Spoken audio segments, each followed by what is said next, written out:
तो मुसलमानों की अगर दुनिया में सबसे बड़ी कोई दुश्मन है तो वो कांग्रेस पार्टी है। देखिए, गठबंधन के साथ तो हम खड़े हैं, नाराजगी जरूर रहेगी। मुझे एक उनके क्लोज व्यक्ति ने तो ये कहा है कि अरे पहले चल 10 किलो कम कर, फिर देखो राहुल जी से मिलाऊंगा। अरे मैं तुम्हारा विधायक हूँ।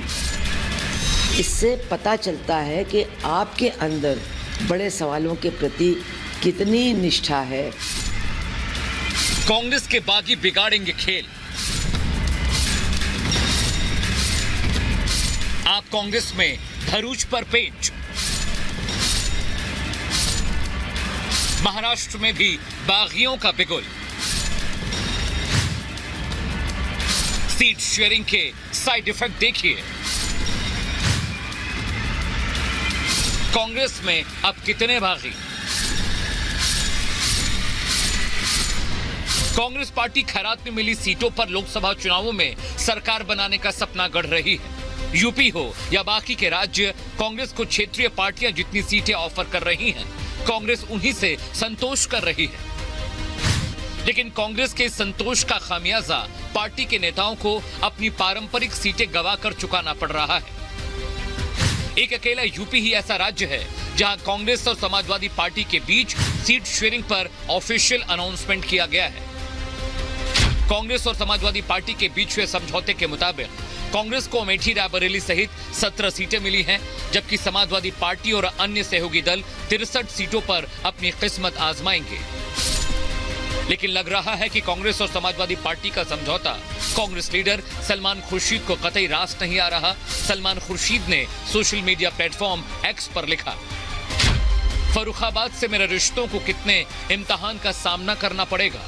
सवाल मेरा नहीं पर हम सबके मुस्तकबिल का है, आने वाली नस्लों का है। किस्मत के फैसले के सामने कभी झुका नहीं, टूट सकता हूँ, झुकूंगा नहीं। तुम साथ देने का वादा करो, मैं नगमे सुनाता रहूं।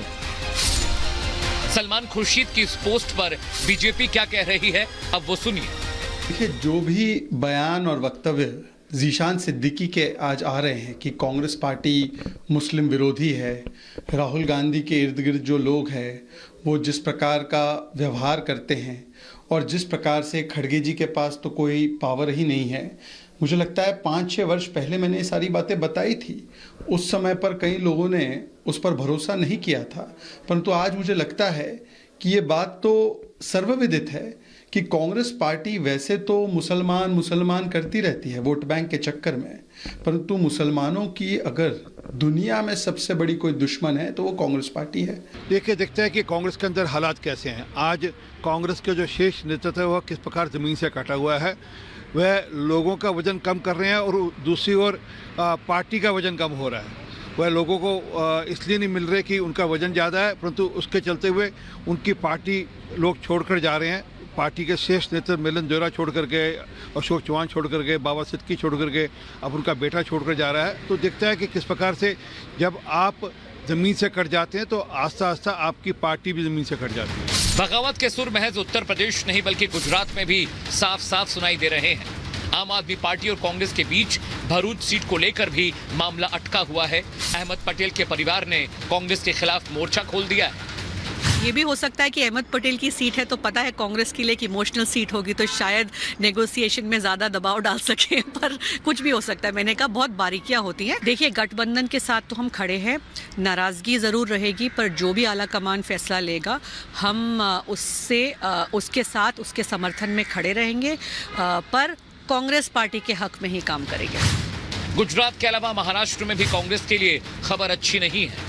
मुंबई यूथ कांग्रेस के अध्यक्ष पद से हटाए जाने के बाद ज़ीशान सिद्दीकी ने कांग्रेस पर जमकर हमला बोला। ज़ीशान बांद्रा ईस्ट से विधायक और एनसीपी नेता बाबा सिद्दीकी के बेटे हैं। बाबा सिद्दीकी ने 8 फरवरी को कांग्रेस से इस्तीफा दिया था। उन्होंने अजीत पवार की एनसीपी का दामन थामा। कांग्रेस ने 21 फरवरी को ज़ीशान को मुंबई यूथ कांग्रेस के अध्यक्ष पद से हटा दिया। ज़ीशान ने दावा किया है कि राहुल गांधी से मिलने के लिए उन्हें 10 किलो वजन घटाने के लिए कहा गया। राहुल गांधी जी की जो टीम है उनके बाजू में, वो तो जितना पार्टी को खत्म करते जा रही है उन्होंने तो लगता है सामने वाली पार्टी से सुपारी ले ली है कि हम खत्म कर देंगे पार्टी को। हम जब चलने की कोशिश करें तो उनके जो आसपास के इर्द गिर्द के लोग हैं कैसा बात करते हैं। मुझे तो भारत जोड़ो यात्रा में मैं जब नांदेड़ में चल रहा था तो मुझे हकारा गया है। मुझे एक उनके क्लोज व्यक्ति ने तो ये कहा है कि अरे पहले चल 10 किलो कम कर, फिर देखो राहुल जी से मिलाऊंगा। अरे मैं तुम्हारा विधायक हूँ, यूथ कांग्रेस का अध्यक्ष हूँ, तुम किसी को बॉडी शेम कर रहे हो। देखिए ये सब बेकार की बातें हैं। इतने गंभीर सवाल हमारे और आपके सामने हैं। संविधान बचेगा कि नहीं, जनतंत्र बचेगा कि नहीं, धर्मनिरपेक्षता बचेगी कि नहीं, रोज़ जो खबरें आ रही हैं, क्या पढ़ाया जाएगा, मंदिरों में क्या भाषण दिए जा रहे हैं, इन पर आप ध्यान नहीं देंगे और ये बहुत ही हल्की बातें करेंगे तो इससे पता चलता है कि आपके अंदर बड़े सवालों के प्रति कितनी निष्ठा है और आप अपने पाप को ढांकने के लिए किस बेवकूफ़ी के हद तक जाने के लिए तैयार है। उधर पश्चिम बंगाल में टीएमसी और कांग्रेस के बीच गठबंधन को लेकर बातचीत चल रही है। सूत्रों की माने तो टीएमसी प्रमुख ममता बनर्जी कांग्रेस को 5 लोकसभा सीटें देने के लिए तैयार है। इससे पहले ममता ने कांग्रेस को 2 सीटों का ऑफर दिया था। तब कांग्रेस नेता और अधीर रंजन चौधरी ने कहा था कि हम भिखारी नहीं हैं। अब चर्चा है कि टीएमसी और कांग्रेस का गठबंधन होने पर अधीर पार्टी छोड़ सकते हैं।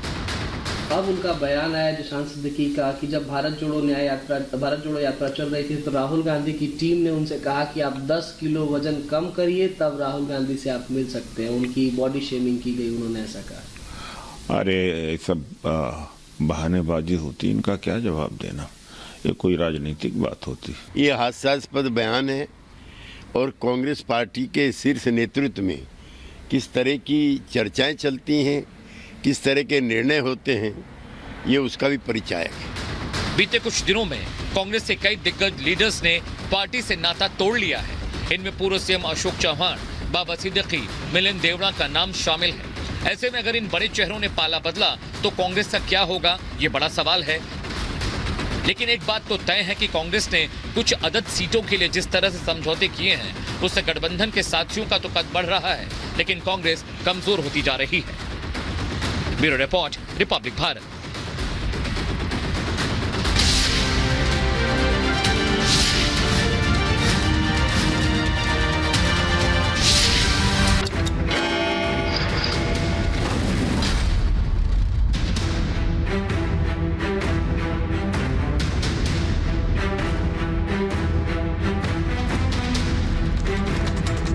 नमस्कार, स्वागत है आपका। आपके साथ मैं दीपेश बरगले। देश का नंबर 1 चैनल रिपब्लिक भारत देख रहे हैं आप, जहां दिन भर की तमाम बड़ी खबरों से आपको रूबरू कर पाएंगे। वक्त हो चला है 9 का निशाना में, जिसमें मेरे साथ मेरे 2 सहयोगी अंजलि और वैभव भी मौजूद रहने वाले हैं। खबरों की शुरुआत करें, लेकिन सबसे पहले बड़ी खबर का रुख कर लेते हैं। यह बड़ी खबर आसनसोल से मिल रही है, जहां एक गोदाम में भीषण आग लग गई है। आसनसोल के गोदाम में भीषण आग लगने के बाद अब बुझाने की कोशिशें लगातार जारी है। आग कैसे लगी फिलहाल इसकी जानकारी नहीं मिल पा रही है। तो पश्चिम बंगाल के आसनसोल की तस्वीरें, जहां कैसे धुएं के गुबार को आप देख सकते हैं। आग की लपटें यहां लगातार भीषण रूप लेती दिखाई दे रही है और काले धुएं का गुबार बहुत दूर से ही नजर आ रहा है। तो भीषण आग लगने के बाद तस्वीरें किस तरह की है उसको आप अपने टेलीविजन स्क्रीन पर देख पा रहे हैं। कैसे आग का तांडव यहां पर देखने को मिल रहा है। आसनसोल का ये गोदाम है, जहां इस गोडाउन में भीषण आग लग गई और आग लगने के बाद अफरा तफरी की स्थिति यहां पर देखने को मिली है। फिलहाल जो जानकारी है वो ये बताई जा रही है कि अब आग पर काबू पाने की कोशिशें लगातार जारी।